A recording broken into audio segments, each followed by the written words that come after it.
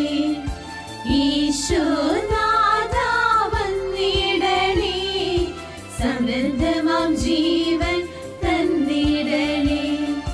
യോഹന്നാൻ 10:10 ഈശോ പറഞ്ഞതു കേൾക്കാം. യോഹന്നാൻ 10:10 ഈശോ പറഞ്ഞതു കേൾക്കാം. കള്ളൻ വരുന്നത് മോഷ്ടിക്കാൻ കൊല്ലുവാൻ നിന്നെ നശിപ്പിച്ചിടാം, കുഞ്ഞെ നിന്നെ നശിപ്പിച്ചിടാൻ.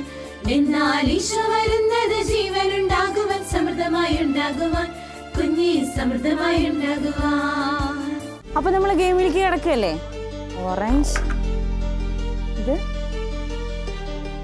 നന്നായി ഉണത്തു. Tell the world about the colorful rainbow. Tell the world about the birds that fly. Tell the world about the deep blue ocean. Tell the world about the clear blue sky. ഓരോ നിമിഷവും പ്രകൃതി നശിപ്പിക്കപ്പെടുമ്പോൾ പ്രകൃതി വേദനിക്കുന്നുണ്ട്, കരയുന്നുണ്ട്. ഈ പ്രകൃതിയെ കൂടുതൽ സ്നേഹിച്ച ഒരാളാണ് സുവിശേഷത്തിലെ ഈശോ.